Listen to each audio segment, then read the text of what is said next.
एक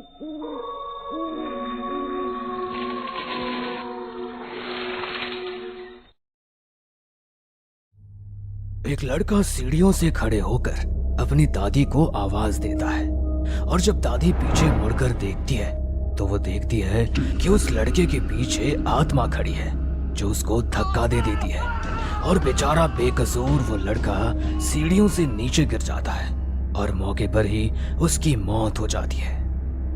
राघव जो कि खुले विचार का था पर उसका पूरा परिवार पिछड़ी सोच का था, खासकर राघव की माँ। राघव के घर में राघव की माँ कुंती की ही चलती थी और ऐसे में राघव लव मैरिज करके कुंती के घमंड को तोड़ देता है। राघव जब पायल को घर लेकर आता है तो कुंती न चाहते हुए भी उसे अपनाने का ढोंग करती है और अपने बेटे को विदेश भेज देती है। राघव के विदेश जाते ही कुंती, सपना और सपना का पति तीनों मिलकर एक दिन पायल के बाल खींचते हुए उसे एक कमरे में ले जाते हैं और पायल का जेठ उसे बेल्ट से मारता है तो वहीं उसकी जेठानी उसे डंडे से। वो सब पायल को मिलकर इतना मारते हैं कि पायल की अधमरी हालत हो जाती है और फिर वो लोग मिलकर पायल को खींचते हुए छत पर ले जाते हैं और उसे छत से नीचे धक्का देने लगते हैं। पर उससे पहले पायल पूरे घर वालों को एक श्राप देती है। तुम सबने मिलकर मेरे साथ जो किया है, तुम सबको इसकी सजा मिलेगी। मैं तुम सबको श्राप देती हूँ कि जिस तरह से आप लोगों ने मुझे तड़पा तड़पा के मारा है, ठीक उसी तरह से तुम सब मरोगे और लोगों को मारने वाली भी इस घर की बहू ही होगी और मैं उस दिन वापस आऊंगी जिस दिन तुम्हारी मौत आएगी।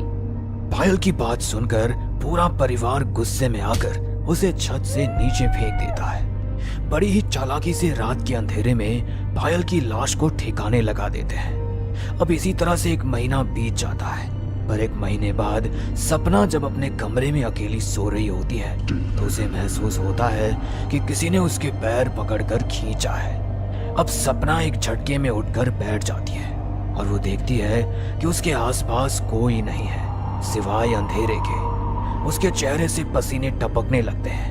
अब वो बिस्तर से नीचे उतरती है। सपना ने अभी अपना पहला कदम बढ़ाया ही था कि कोई उसका पैर पकड़कर खींच देता है और उसे खींचते हुए कमरे से बाहर ले जाता है। कौन है? छोड़ो मुझे।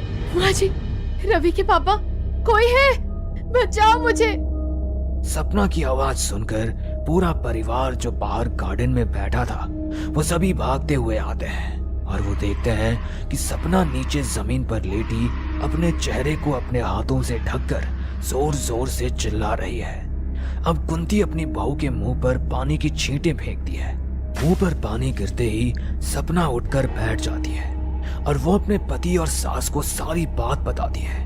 पर कुंती उसकी बात पर विश्वास न करके अपने बेटे से कहती है, देख ले, तेरी बीवी को फिर से दौरे पड़ रहे हैं।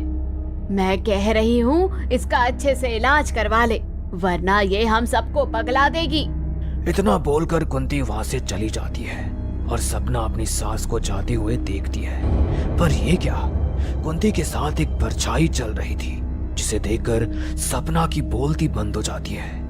कुछ देर बाद सपना का पति उसे कमरे में ले जाता है और उसे आराम करने को कहता है।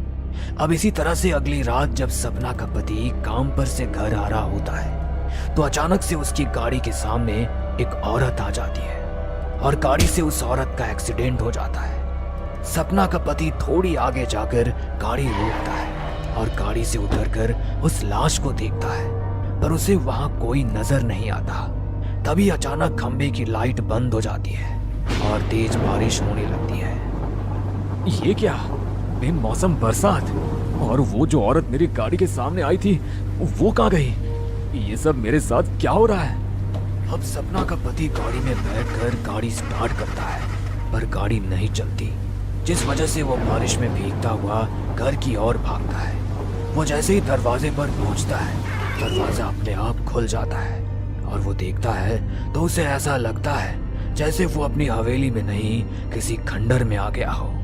अब वो हवेली के अंदर जाता है तो उसके सर के ऊपर से कुछ चमगादड़ और कौवे उड़कर जाते हैं और सपना का पति आंख बंद करके नीचे बैठ जाता है। तभी वहां सपना आती है। सपना जैसे ही अपनी पति के कंधे पर हाथ रखती है, उसका पति जोर से चिल्लाता है। उसको इस तरह से चिल्लाता देख सपना भी डर जाती है। क्या हुआ आपको? आप इतना डरे क्यों हुए हैं? आपकी इस चीख से मैं भी डर गई। सपना, कुछ ठीक नहीं है। मुझे लगता है पायल का श्राप हमें लग चुका है। हमें इस हवेली को जल्द से जल्द खाली कर देनी चाहिए, वरना हम सब मारे जाएंगे। जो डरावना ख्वाब सपना ने देखा था वही उसके पति के चेहरे पर भी नजर आ रहा था। साथ ही साथ वो डर कुंती के भी चेहरे पर भी था, जिसके बाद अब वो लोग उस हवेली को खाली कर देते हैं और दूसरे घर में शिफ्ट हो जाते हैं। वो घर ज्यादा बड़ा तो नहीं था, पर उनके परिवार के लिए बेहतर था। अब इसी तरह से समय गुजरता है और देखते ही देखते 25 साल बीत जाते हैं। पर इन 25 साल में कुंती की आर्थिक स्थिति काफी खराब हो जाती है। तो वहीं दूसरी ओर रवि, जो 25 साल पहले 5 साल का था, वो अब 23 साल का हो चुका था। इसलिए कुंती उसके लिए एक ऐसी लड़की ढूंढती है जो अमीर घर से हो, जिससे रवि की शादी करने पर कुंती का फायदा हो। और आखिरकार कुंती को लड़की मिल ही जाती है, जिसका नाम परी था। परी अपने घर वालों की इकलौती बेटी थी। घर की सारी प्रॉपर्टी परी के नाम थी। और जब ये बात कुंती को पता चलती है तो वो बिना कोई देरी करे रवि की शादी परी से करवा देती है। पर परी घर में आते ही अपनी दादी सास से कहती है, दादी जी, मैंने तो सुना था कि आपका परिवार इस गांव का सबसे अमीर परिवार है और आप लोग एक आलीशान हवेली में रहते हैं।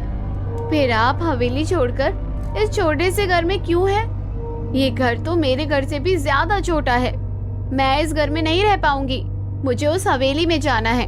प्लीज उस हवेली में चलिए ना, वरना मैं अपने मायके चली जाऊंगी। फिर यहाँ कभी नहीं आऊंगी। साथ ही अपना दहेज भी ले जाऊंगी। अरे परी बहू, रवि मेरा इकलौता पोता है, इसलिए जितना लाडला रवि है उससे ज्यादा मेरे लिए तू प्यारी है। तुझे हवेली जाना है ना, हम कल ही हवेली शिफ्ट हो जाएंगे। पर मेरी एक बात याद रखना, उस हवेली में एक कमरा है जिसे खोलने की इजाजत किसी को नहीं है। आज से कई साल पहले कुछ हादसे हुए थे, जिस वजह से पंडितों को बुलाकर बड़ी मुश्किल से मैंने उस कमरे को बंद कर दिया था। और बस यही वजह है कि हमने वो हवेली खाली कर दी। पर हम तेरे लिए उस हवेली में वापस जाएंगे, इसलिए तुझे भी हमारी ये छोटी सी बात माननी होगी। परी भी अपनी दादी सास की सारी बातें मान जाती है और अगली सुबह होते ही पूरा परिवार एक बार फिर से उस हवेली में जाता है। उस हवेली में जाते ही कुंती पुरानी बातें सोच रही होती है कि अचानक से कोई उसके कमरे का दरवाजा खटखटाता है और कुंती डर से सहम जाती है। कुंती दरवाजे की तरफ देखती है। कुंती जैसे जैसे दरवाजे की ओर बढ़ती है, आवाज तेज होने लगती है और अचानक से कुंती के कानों में किसी के पैर की आवाज आती है। कुंती की आंखों में डर साफ नजर आ रहा था कि तभी उसे किसी की हंसने की आवाज आती है।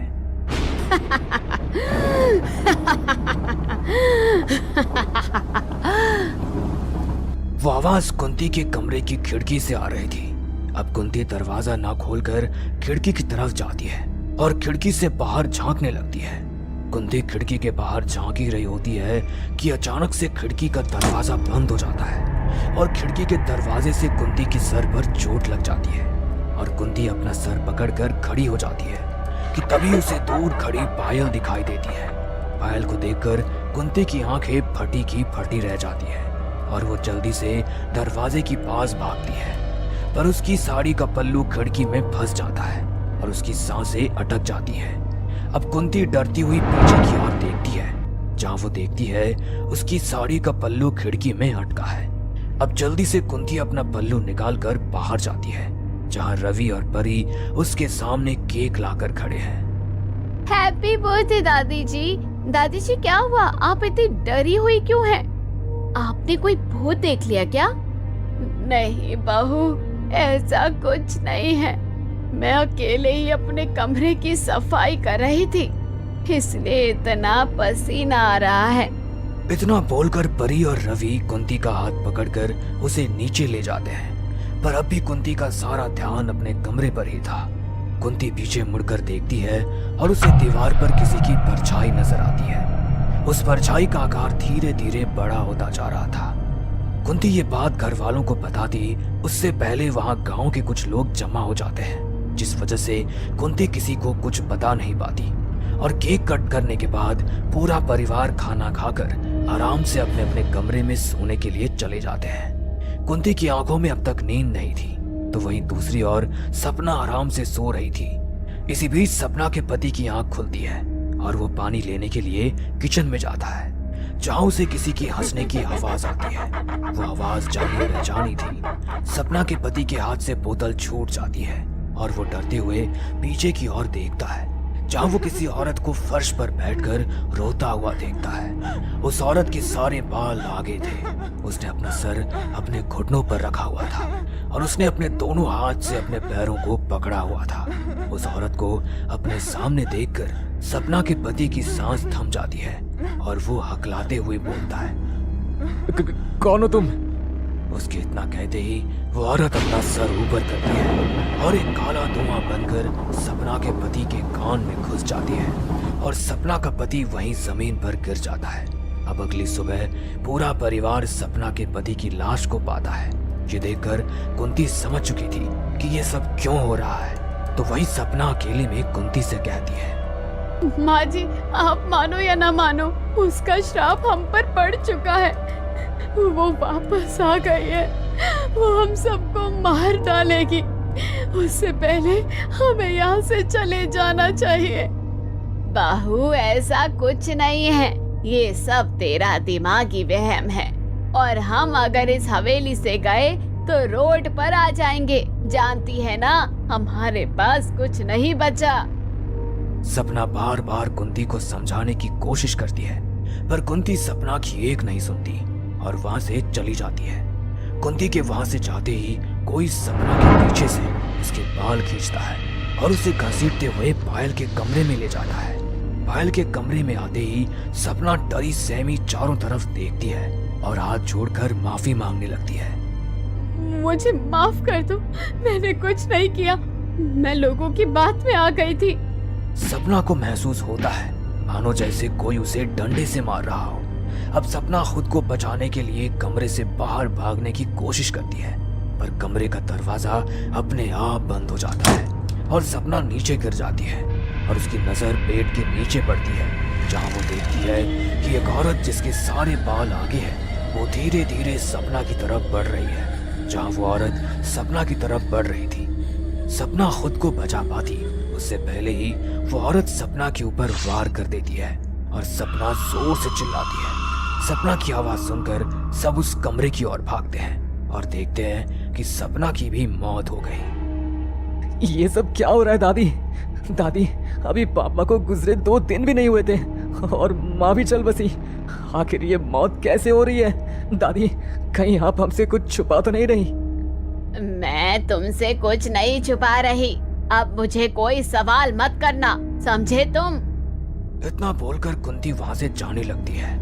अब रवि भी कुंती के पीछे जाता है और सीढ़ियों से खड़े होकर अपने दादी को आवाज देता है। और जब कुंती पीछे मुड़कर देखती है, जहाँ वो रवि के पीछे पायल की आत्मा को देखती है, जो रवि को धक्का दे देती है और बेचारा बेकसूर रवि सीढ़ियों से नीचे गिर जाता है और मौके पर ही उसकी मौत हो जाती है। कुंती अपनी आंखों के सामने अपना परिवार की मौत देखती है और वो पूरी तरह से टूट जाती है। कुछ देर बाद पायल की आत्मा कुंती के एकदम पास आती है और उसके पैर तोड़ देती है, जिस वजह से कुंती अपाहिज हो जाती है। तभी वहां परी आती है और अपनी दादी सास को सहारा देकर उसे चेयर पर बिठाती है और उसके सामने बैठ जाती है। कुंती अब परी को नहीं खोना चाहती थी, इसीलिए वो परी को भाग जाने के लिए कहती है। परी बहू, तू यहाँ से अपनी जान बचाकर भाग जा। उसने सबको मार दिया, वो तुझे भी मार देगी। दादी जी, कुछ नहीं होगा। वो मुझे कुछ नहीं कर सकती, क्योंकि मेरी बुआ यहाँ मुझसे बदला लेने नहीं बल्कि आप लोगों से लेने आई है। उन्होंने आपके परिवार को खत्म कर दिया। ठीक उसी तरह अब वो आपको भी मार देगी, जैसे आपने उन्हें मारा था। परी की ये बात सुनकर कुंती के रोंगटे खड़े हो जाते हैं और कुंती समझ जाती है कि परी कोई और नहीं बल्कि पायल की वही भतीजी है जिसकी शादी राघव अपने भतीजे रवि से करवाना चाहता था। पायल कुंती को भी वही दर्दनाक मौत देती है जो उसने पायल को दी थी।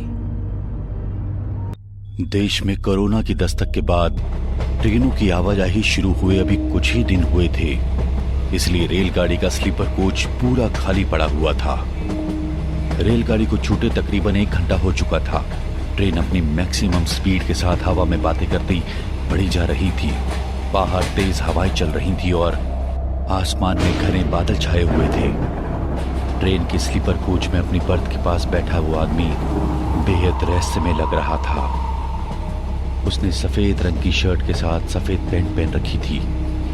उसकी आंखें लाल थी और चेहरे पर कोई भाव नहीं था। पूरे कोच के खाली होने पर भी वो आधी रात को अकेला अपनी बर्थ पर बैठा हुआ एक अजीबोगरीब सी किताब के पन्ने पलट रहा था। इस डरावने माहौल में वो जो किताब पढ़ रहा था वो किसी पैरानॉर्मल सब्जेक्ट पर बेस्ड थी। आसपास के माहौल से बेखबर वो अपनी किताब में खोया हुआ था। कुछ देर बाद कोच में किसी के ट्रॉली बैग खींचने की आवाज सुनाई देने लगी। अपनी किताब से नजर हटाकर उसने सामने देखा। अचानक ही कोच की लाइट फ्लक्चुएट होने लगी और बाहर की बिजली के कड़कने की तेज आवाज भी सुनाई देने लगी। तेज हवा के कारण एकाएक खिड़की पर लगा कांच टूटकर कोच में बिखर गया। टूटे हुए कांच में से एक काला साया तेजी से अंदर आया, जिसे देखकर वो आदमी डर गया। अगले पल ठीक से देखने पर पता चला वो साया कुछ और नहीं बल्कि एक काला कौवा था। ट्रेन के अंदर का माहौल सचमुच बहुत रहस्यमय सा होता जा रहा था। तभी सामने से एक लड़का ट्रॉली बैग खींचता हुआ ठीक उसकी सीट के सामने आकर रुका और वहीं पर सामान एडजस्ट करके बैठ गया। चलती हुई ट्रेन में किसी सहयात्री का अचानक दिखाई पड़ना, वो भी जब पूरा डिब्बा खाली हो। किताब पढ़ता आदमी थोड़ा घबरा गया। उसने अपनी आंखों के आगे से किताब को नीचे कर सहयात्री की ओर देखकर एक फीकी सी मुस्कान दिखाई। हाय, मैं अभिनव। हाय, मैं श्याम। आप अचानक यहाँ? जानबूझकर श्याम ने अपना वाक्य अधूरा छोड़ दिया। ओह यस, एक्चुअली मैंने लास्ट मिनट पर ट्रेन ली तो मैं पीछे वाली बोगी में चढ़ गया था। टीसी ने कहा कि आप अपने कोच में जाकर बैठो, नहीं तो पेनल्टी लग जाएगी। उस सन की टीसी के कारण मुझे यहाँ आना पड़ा। अभिनव की बात सुनकर श्याम ने हाँ में गर्दन हिलाई और फिर से अपना ध्यान किताब की ओर लगा दिया।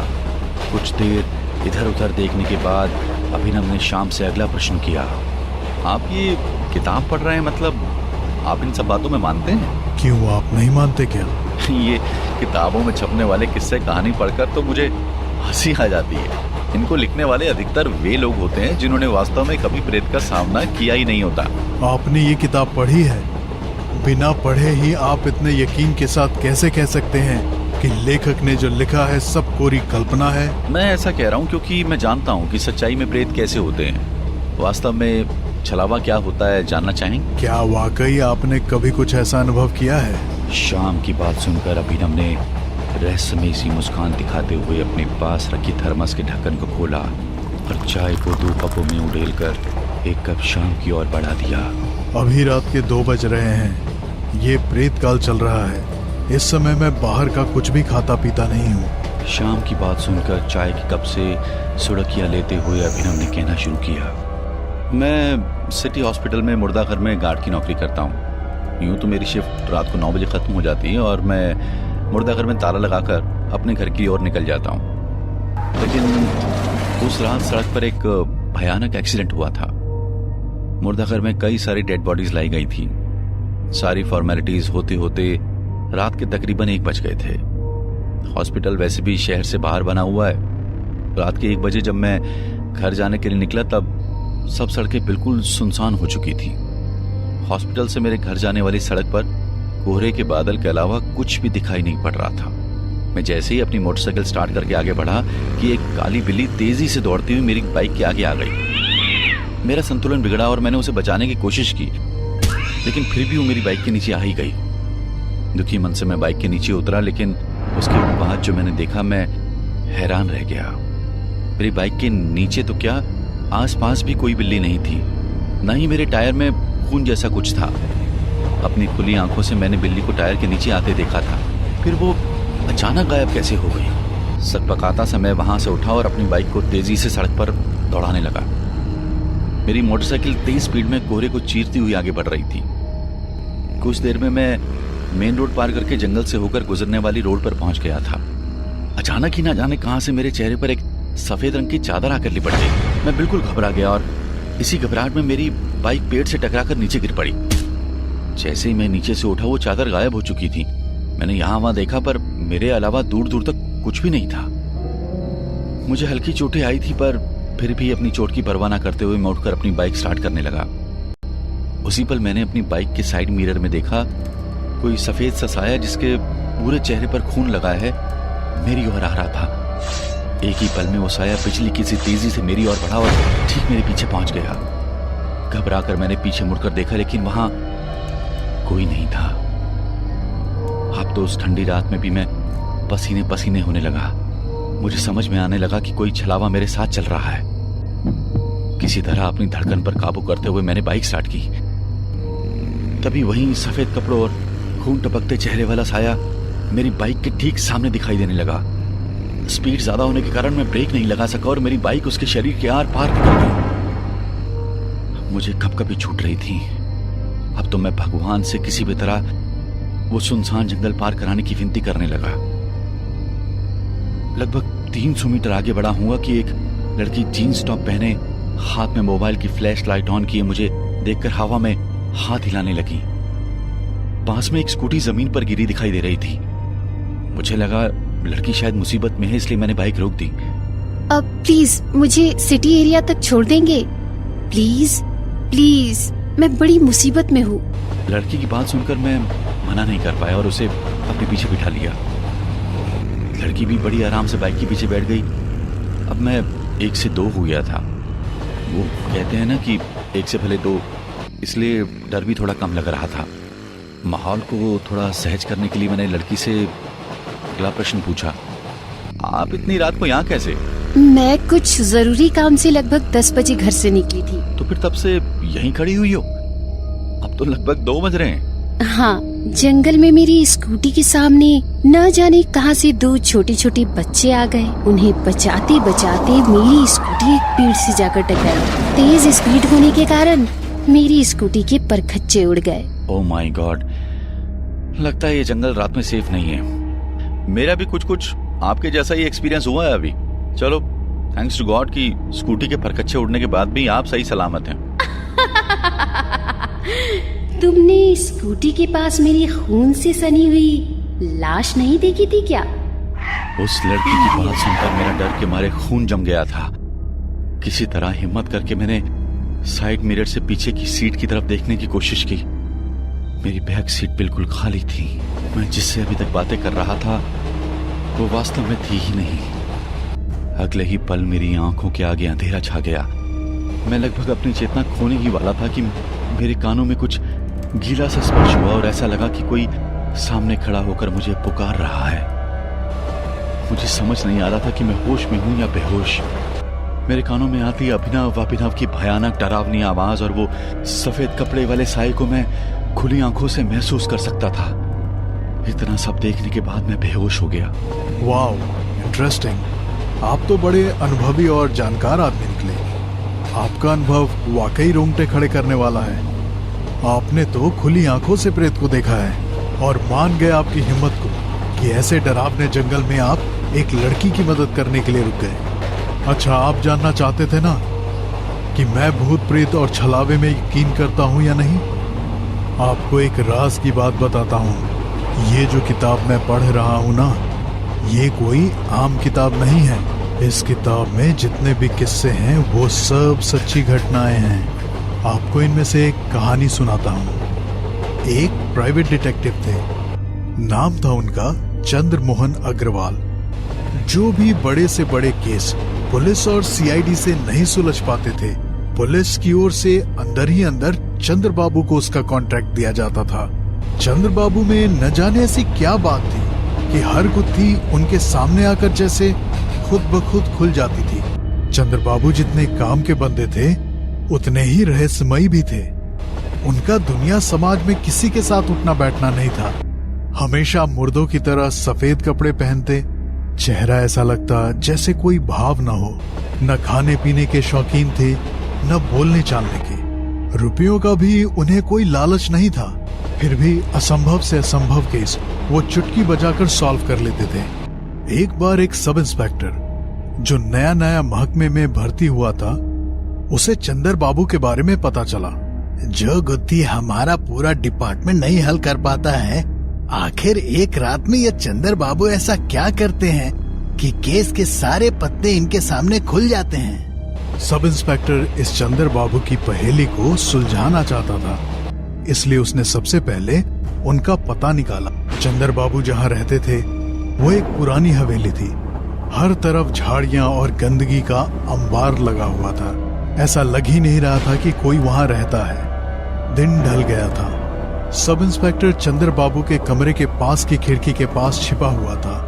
आज वो इस बंद दरवाजे के पीछे का रहस्य जानना चाहता था।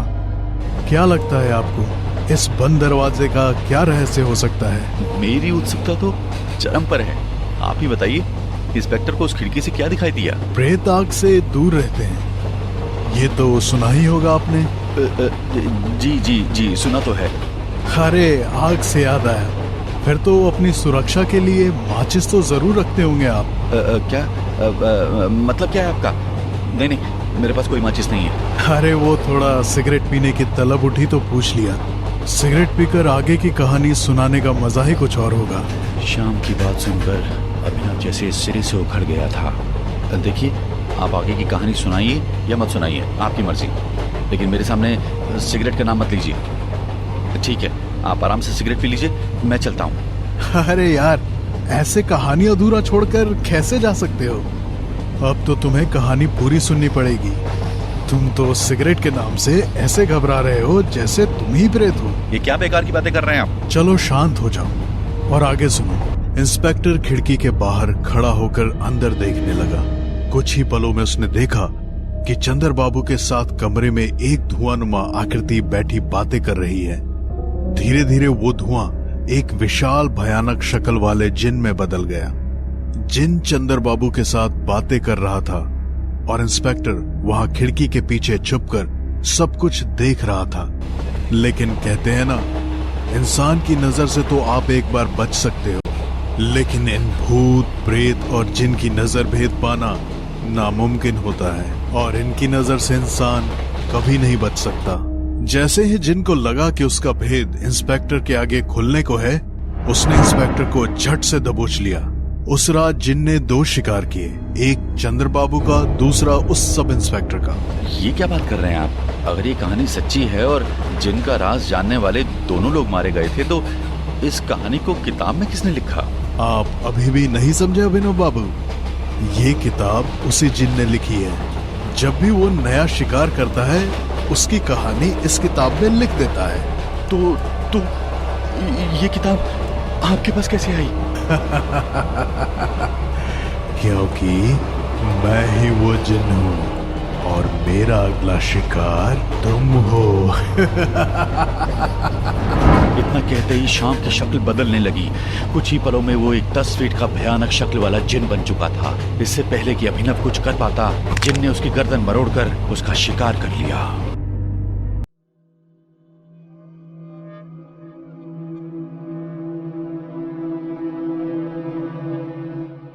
ये बहुत खुशबूदार जगह है, एकदम परफेक्ट है। मुझे ऐसा ही घर चाहिए था गुप्ता जी।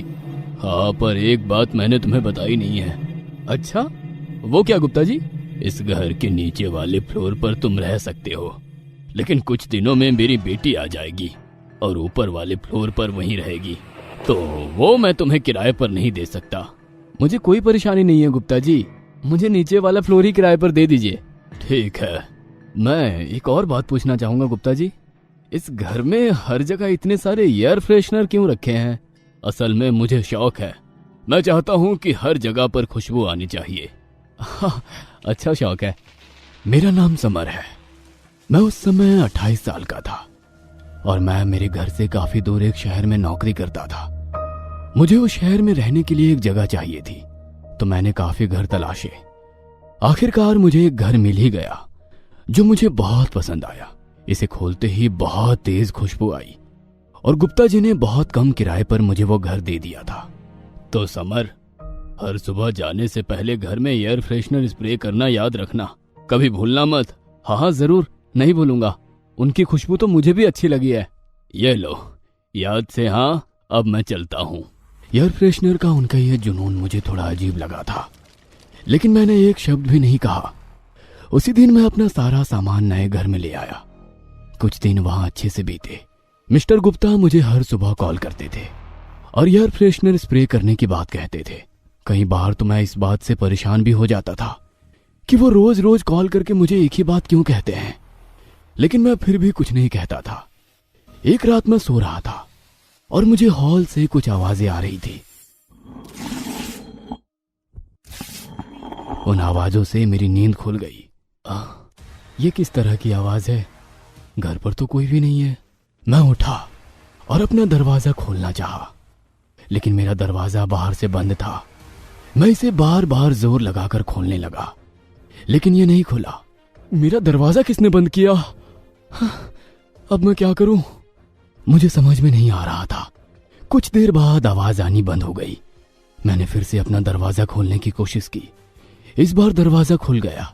मैं हॉल में गया और मैंने देखा कि आवाजें कहां से आ रही थी, पर मुझे कुछ भी गड़बड़ दिखाई नहीं दी, लेकिन बहुत तेज खुशबू आ रही थी। मैं हैरान हो गया। अरे, मैंने तो स्प्रे दिन में किया था, तो ये इतनी ज्यादा तेज खुशबू अभी कैसे आ रही है? अगले दिन जब मैं सुबह उठा तो मैंने गुप्ता जी को कॉल की। हेलो, गुप्ता जी, रात को घर में से कुछ आवाजें आ रही थी। नहीं, तुम्हें कोई सपना आया होगा। घर में तो कोई भी नहीं आता है। अरे, घर की चाबी भी सिर्फ तुम्हारे पास ही है, और उस घर के तो आसपास भी कोई नहीं रहता, तुम्हें पहले ही पता है, जो देर रात में घुसा हो। अगली रात मुझे ऑफिस से आते हुए काफी देर हो गई थी। लगभग 12 बजने वाले थे। शहर की सड़कें बिल्कुल सुनसान थी और उस रात बाकी रातों से कुछ ज्यादा ही अंधेरा भी था और सड़क पर पूरा सन्नाटा पसरा हुआ था। एक सुनसान अंधेरी सड़क पर मैंने बाइक के शीशे में देखा कि कोई तेजी से मेरे पीछे आ रहा है, लेकिन मुझे साफ दिखाई नहीं दे रहा था। वो मेरे और करीब आने लगा। उसका चेहरा ढका हुआ था और घने काले लंबे बाल हवा में बहुत ऊपर तक लहराते हुए उड़ते जा रहे थे। सिर्फ खून लगे हुए बड़े बड़े दांत दिखाई दे रहे थे और उसके मुंह पर भी बहुत खून लगा था। वो कोई इंसान नहीं बल्कि चुड़ैल लग रही थी। मैं घबरा गया और मैंने बाइक की स्पीड बढ़ा दी और तेजी से मेरे पीछे आती रही। मेरे होश उड़ने लगे। अब वो डरावना साया मेरे बहुत करीब आ चुका था, इतनी पास कि मैं उसकी भयानक सांसों की आग जैसी गर्मी और खौफनाक आवाज भी सुनाई दे रही थी। तभी मुझे वहां पर एक मंदिर दिखाई दिया। मैं जल्दी से मंदिर के पास जाकर रुक गया और वो चुड़ैल वहीं से गायब हो गई और मैं सारी रात उसी मंदिर में बैठा रहा और सुबह होते ही घर चला गया। अगले दिन संडे था। मैं और मेरा दोस्त कुणाल घर पर बैठे बातें कर रहे थे और खाते पीते हुए एंजॉय कर रहे थे। मैंने कुणाल को बीती रात की सारी बात बताई। अरे, तू नींदों में होगा, सपना देखा होगा कोई। भूत कुछ नहीं होते। हाँ, पर मैं नींदों में नहीं था, मैं बाइक चला रहा था। तभी मेरे फोन पर गुप्ता जी की कॉल आई। मैंने फोन नहीं उठाया। अरे, इस गुप्ता ने तो मुझे रोज रोज फोन करके परेशान कर रखा है। क्या मतलब? बस रोज सुबह फोन करता है और कहता है एयर फ्रेशनर स्प्रे कर देना। आखिर ऐसा भी क्या जुनून है? अरे, तो कर दिया कर स्प्रे। तभी दरवाजे की घंटी बजती है। अब कौन आ गया परेशान करने? जा कुणाल, दरवाजा तो खोल। हाँ, खोलता हूँ। जी, आप कौन? हेलो, मेरा नाम सानिया है। आप गुप्ता जी की बेटी हैं? जी हाँ, पापा ने आपको बताया होगा। हाँ, बिल्कुल बताया है। आइए। सानिया अपना सामान लेकर ऊपर वाले फ्लोर पर चली जाती है। वाह यार, बड़ी सुंदर लड़की है गुप्ता की। हाँ, अब ये यहीं रहेगी, ऊपर वाले फ्लोर पर। और मुझे अब तुझसे जलन हो रही है यार। क्या मैं भी तेरे साथ रह लूं? नहीं। संडे को एंजॉय करने के बाद कुणाल अपने घर चला गया। वह सानिया को देखकर काफी खुश था और लगभग रोज ही किसी न किसी बहाने से घर आने लगा। एक शाम मैं और कुणाल बैठे बातें कर रहे थे। तभी ऊपर सीढ़ियों पर सानिया खड़ी थी और हम दोनों को देखकर मुस्कुरा रही थी। देख समर, वो हंस रही है। वो मेरे मकान मालकिन की बेटी है, उसे ऐसा वैसा मत समझ। अरे तो वो खुद ही हंस रही है, लगता है वो भी मुझे पसंद करती है। बकवास मत कर, बैठा रहा यहाँ पर। अगले दिन मैं सुबह 9 बजे अपने ऑफिस के लिए निकल गया। मैं जल्दीबाजी में था, इसलिए एयर फ्रेशनर स्प्रे करना भूल गया था। थोड़ी देर बाद मुझे कुणाल का फोन आया। हेलो समर, कहाँ है तू? मैं तेरे घर जा रहा हूँ। तुझे पता है मैं इस वक्त ऑफिस में होता हूँ। ओ हाँ, तू तो ऑफिस में है, मैं तो भूल ही गया। मैं सब समझ रहा हूँ तू जो कहना चाह रहा है। हाँ तो अच्छी बात है, घर पर सानिया तो होगी। कुणाल रहने दे, मत जा। हेलो हेलो, मुझे सुनाई नहीं दे रहा। हेलो। इतना कहकर कुणाल ने कॉल कट कर दी। शाम के वक्त मैंने कुणाल को कॉल की। मैं उससे पूछना चाहता था कि क्या वो मेरे घर गया था या नहीं, लेकिन उसने फोन नहीं उठाया। रात को मैं घर पहुंच गया और मेरे घर पर बहुत ही गंदी बदबू चारों तरफ फैली हुई थी। मुझे सांस लेने में भी परेशानी हो रही थी। इतनी गंदी बदबू आखिर आ कहां से रही है? आज मैंने एयर फ्रेशनर स्प्रे नहीं किया, शायद उसी वजह से। ये तो किसी मरे हुए जानवर जैसी बदबू है। मैंने जल्दी से एयर फ्रेशनर का बॉक्स लिया और हर जगह एयर फ्रेशनर स्प्रे कर दिए और अब बदबू आनी बंद हो गई थी। मैं बहुत परेशान हो गया था।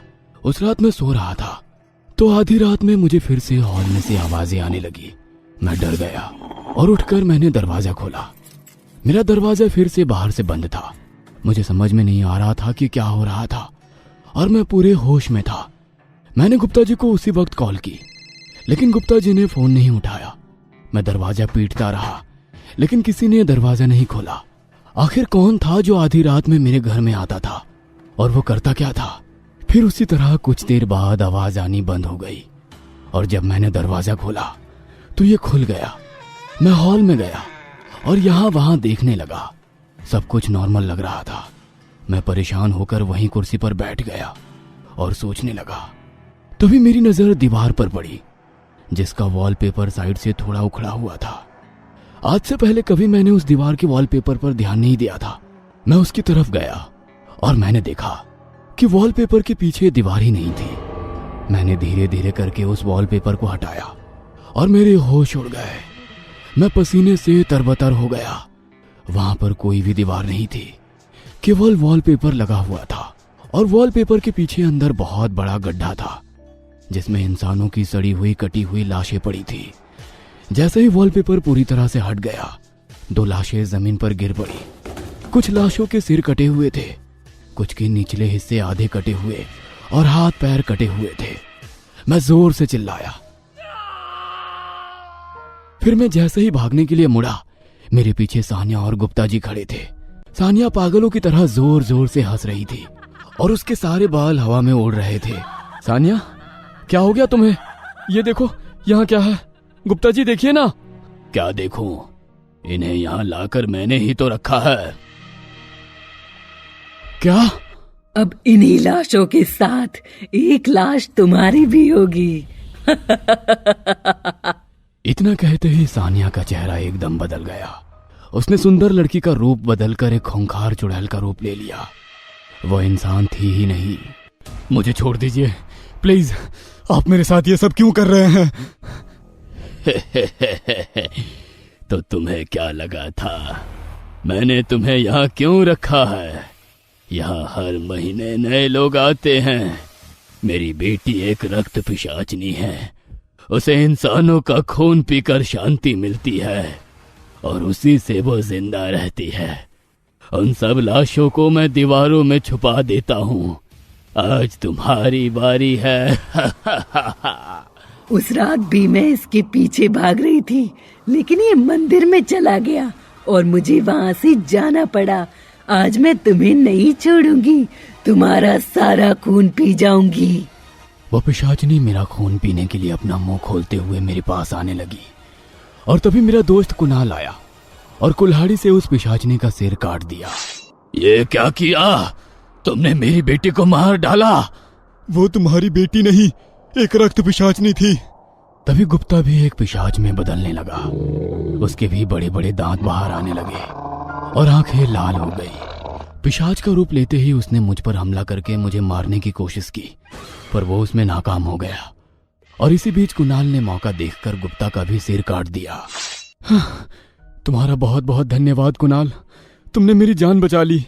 और मुझे तो लगा था कि तुम सानिया के प्यार में हो, और उस दिन मेरे घर पर ना होने के बाद भी सानिया से मिलने आए होगे, पर उसके बाद से मेरी तुमसे बात नहीं हो पाई। पर तुम्हें ये सब कैसे पता लगा? जब मैंने कल तुम्हें सुबह फोन किया था, उसके बाद मैं तुम्हारे घर आया था, लेकिन मुझे घर के अंदर आते ही बहुत बुरी बदबू आने लगी और मुझे ऊपर से कुछ आवाज भी आ रही थी। तब मैं धीरे से ऊपर गया और देखा कि सानिया और गुप्ता एक ही कमरे में थे। वहां जमीन पर एक आदमी की लाश पड़ी थी, जिसकी छाती से सानिया खून पी रही थी, और उस लाश के कई टुकड़े पड़े थे जिन्हें वो गुप्ता खा रहा था। मैं जल्द से वहां से भाग गया। सानिया का पिशाचनी वाला रूप मैंने कल ही देख लिया था, और वो आज रात तुम्हारा शिकार करने की बात कर रहे थे, इसलिए मैं तुम्हें बचाने आ गया। अब इन लाशों का हम क्या करेंगे? तुम फिक्र मत करो, मैंने पहले ही पुलिस से बात कर ली थी, और शहर में कई लोग गायब हुए थे और उनकी लाशें भी इसी घर में हैं। कुछ ही देर में वहां पुलिस भी आ जाती है और सभी लाशों की पहचान हो जाती है। यह सब देखकर हैरान हो जाते हैं कि रक्त पिशाचनी सच में होती है। इसके बाद मैंने वो शहर छोड़ दिया। मैं उस हादसे को आज तक भी भूल नहीं पाया हूं। कुणाल ना होता तो उन लाशों के ढेर में एक लाश मेरी भी होती।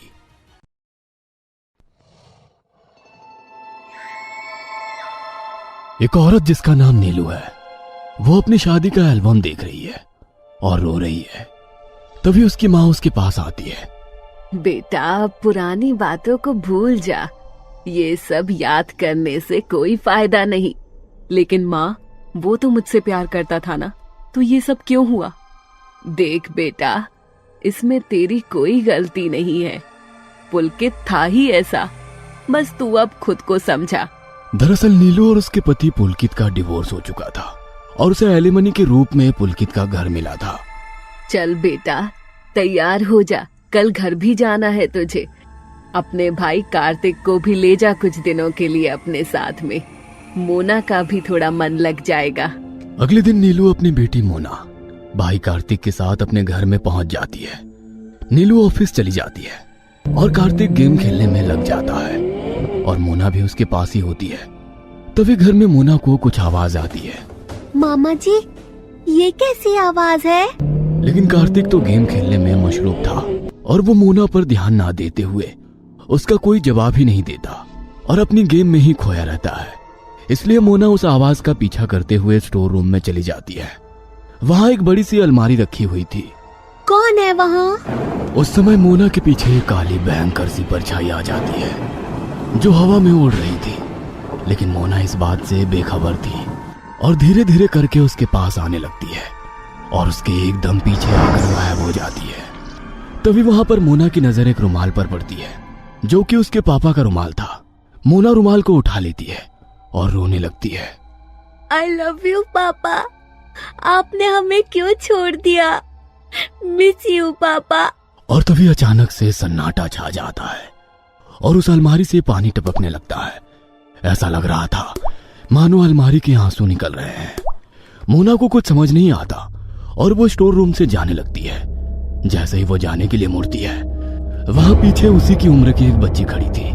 मोना उसे देखकर एकदम चौंक जाती है। तुम कौन हो? मेरा नाम परी है।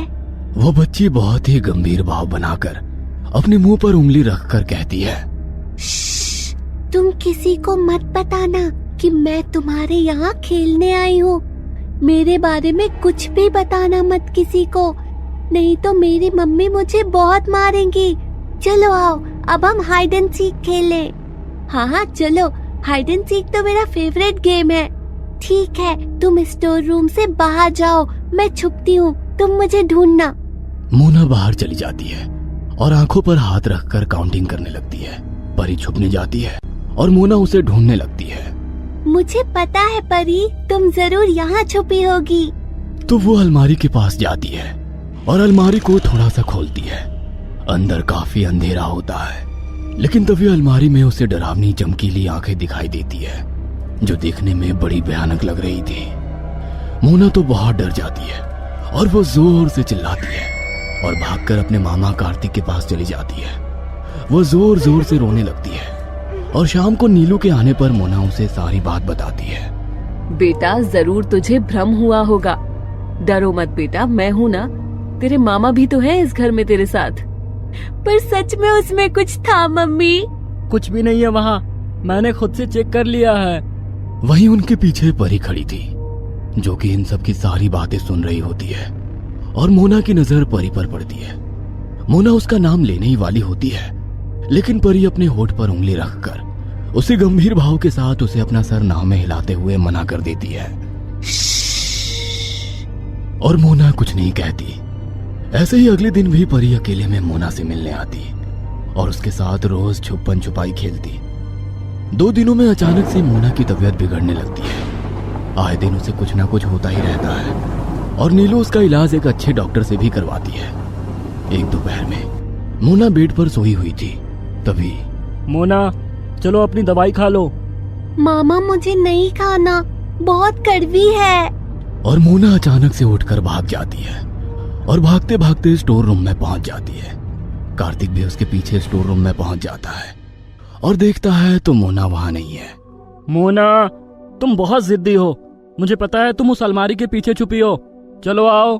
और तभी सन्नाटा छा जाता है और उस अलमारी के पीछे से मोना निकलती है जो बदली सी दिख रही थी।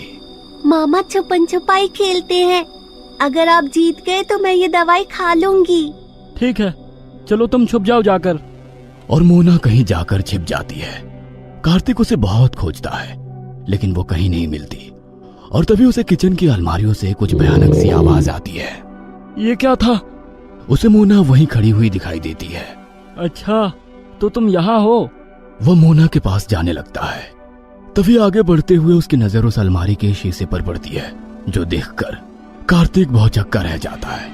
वो शीशे में देखता है तो उसे वहां मोना नहीं दिखती, पर उसे उसके सामने खड़ी हुई मोना तो दिखाई दे रही थी।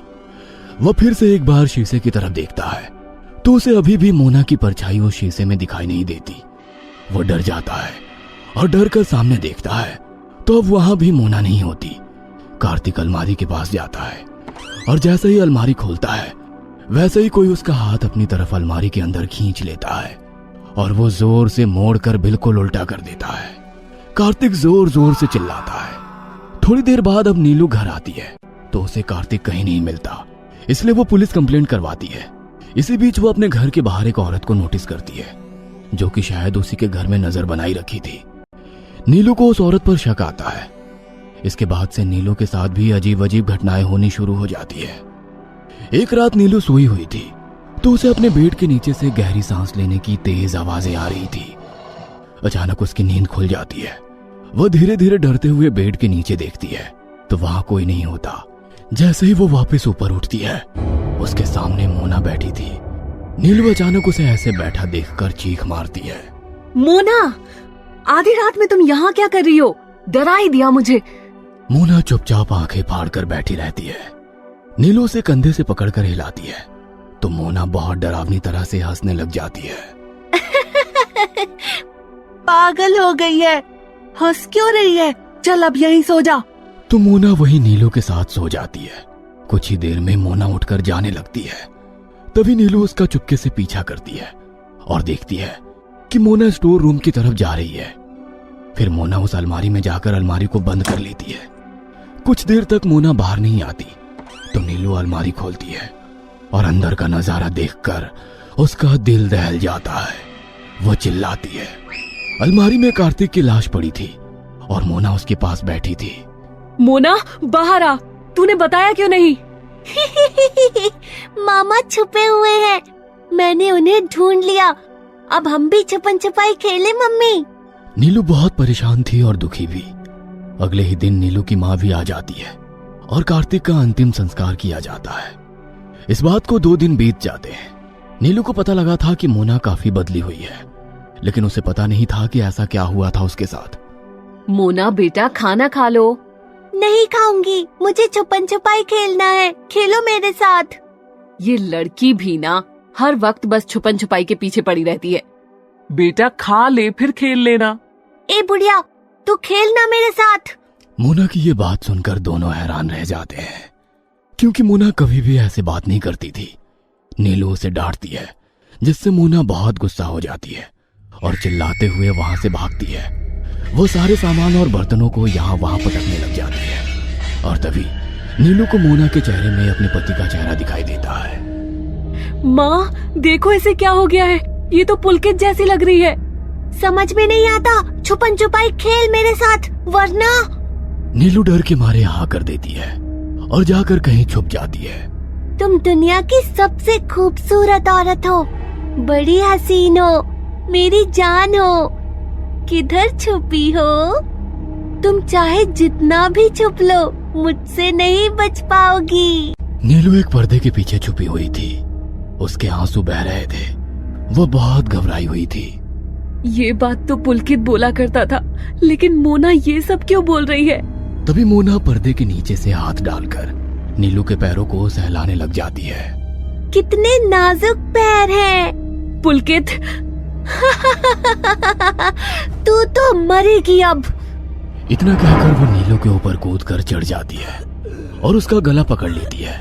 वो उसका गला दबाने लगती है कि तभी पीछे से नीलू की माँ आकर उसका बचाव करने लग जाती है।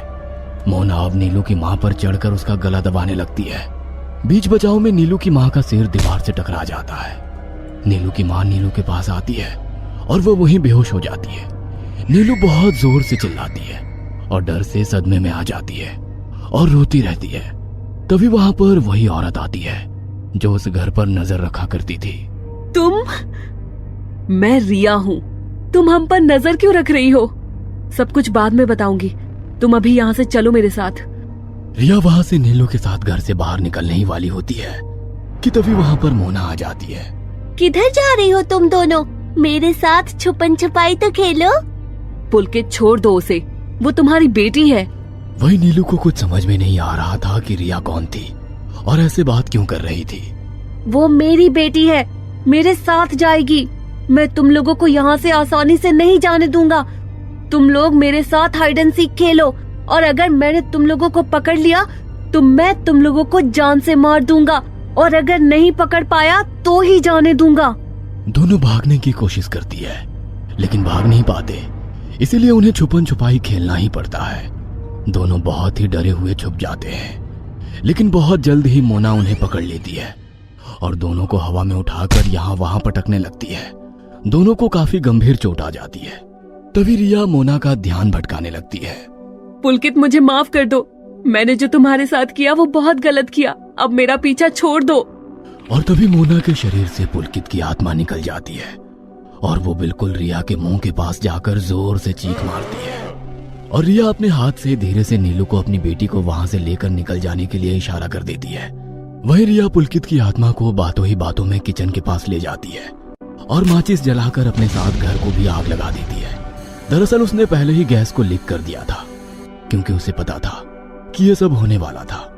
पुलकित की लाश उसी अलमारी में रखी हुई थी और उसकी लाश जल जाने के साथ ही उसकी आत्मा भी वहां से चली जाएगी। वही नीलू ये सब देखती ही रह जाती है और कुछ दिन बाद उसे पुलिस से पता चलता है कि रिया ने ही पुलकित को मारा था क्योंकि पुलकित उसे बहुत परेशान करने लगा था।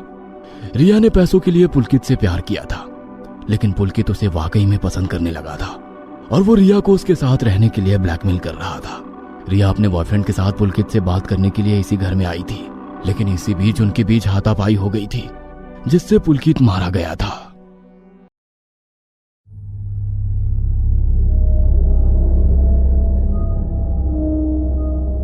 उस तूफानी रात के एक फोन कॉल के बाद सब कुछ अस्त व्यस्त हो गया था। कई जिंदगियां बदल गई थी लेकिन आज तक सच्चाई का किसी को भी पता नहीं लगा है। घर में थोड़ा अंधेरा भी था और बिल्कुल सन्नाटा। तो समायरा को यह चीज थोड़ी अजीब लगी क्योंकि रोजाना ऐसा नहीं होता था।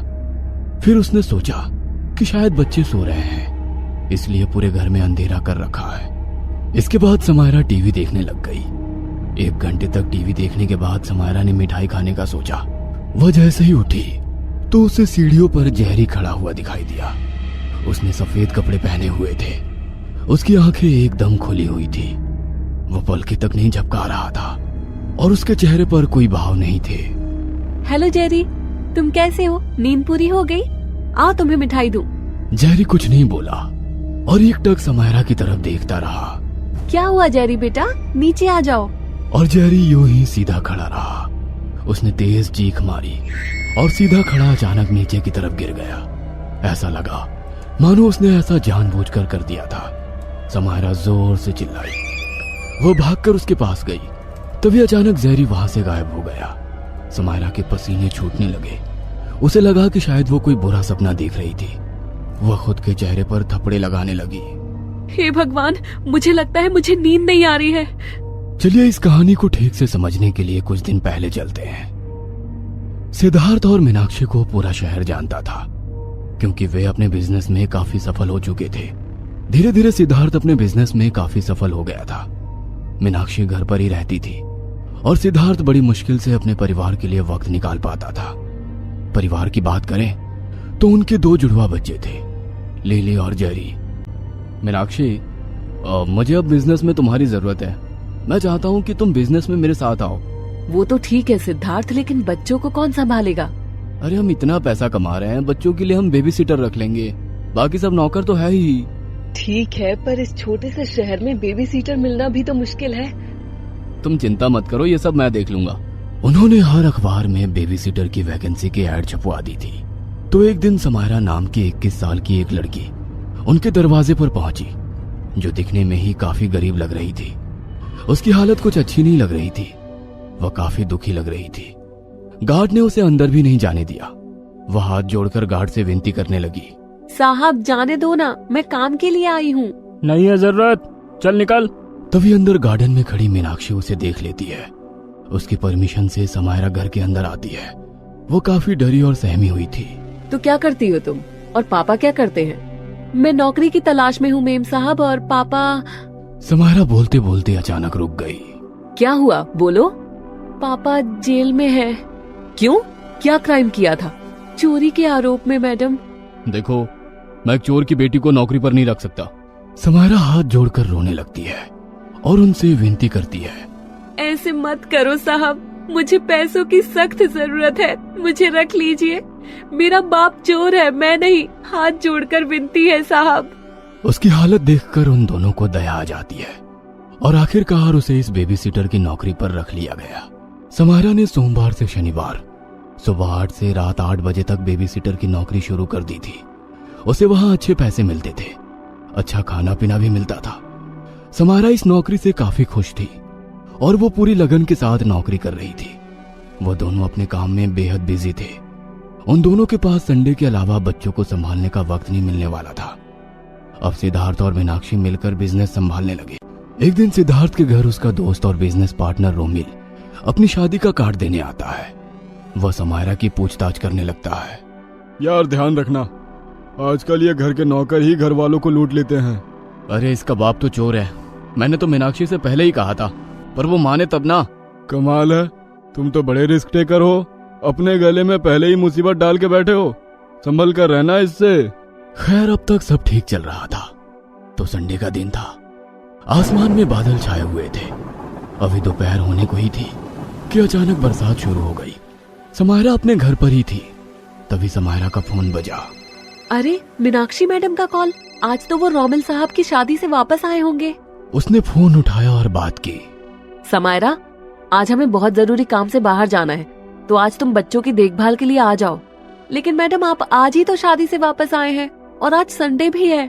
हाँ, काम भी अचानक से आ पड़ा। तुम चिंता मत करो, मैं तुम्हें इसके लिए अलग से पे कर दूंगी। वो बात नहीं है मैडम, पर मैं कैसे आऊँ? बाहर तो इतना तूफान आ रहा है और आपका घर भी इतनी दूर है। तुम बस तैयार रहो, तुम्हारे साहब तुम्हें घर से ले जाएंगे और तुम्हें यहाँ छोड़कर हम काम पर निकल पड़ेंगे। तो समायरा जल्दी से घर के काम निपटा कर तैयार हो गई और आधे घंटे में सिद्धार्थ भी वहाँ पहुँच गया। वो समायरा को अपने घर ले आया। समायरा, दोनों बच्चे अभी सो रहे हैं। खाने का सभी सामान किचन में रखा है और रोमिल की शादी की मिठाई भी रखी है, खा लेना। ठीक है मैडम। मैं और सिद्धार्थ 3 या 4 घंटे में घर आ जाएंगे। उसके बाद तुम्हारे साहब तुम्हें घर पर छोड़ आएंगे। मैडम आज ड्राइवर क्यों नहीं आया? ड्राइवर आज छुट्टी पर है, इसलिए सिद्धार्थ ही तुम्हें लेने आए थे। तो इसके बाद मीनाक्षी और सिद्धार्थ वहाँ से निकल जाते हैं। वापस से आज का दिन। अब तक समायरा बहुत डर चुकी थी। तभी उसे किचन में बर्तन और पानी की आवाज आने लगी। अब ये किचन में बर्तन की आवाज क्यों आ रही है? लगता है कोई बिल्ली आ गई है। वह किचन की तरफ जाने लगी तो समायरा ने देखा कि किचन में शेल्फ के ऊपर चढ़कर लिली सिंक के पास बैठी थी और बर्तन धो रही थी। समायरा को लिली की पीठ दिखाई दे रही थी। उसके लंबे बाल बिखरे हुए थे। सिर्फ पानी और बर्तन की आवाज आ रही थी। अरे लिली, ये काम तुम क्यों कर रही हो बच्चे? तुम अभी बहुत छोटी हो और तुम यहाँ ऊपर कैसे चढ़ गई? लेकिन लिली ने कोई जवाब नहीं दिया।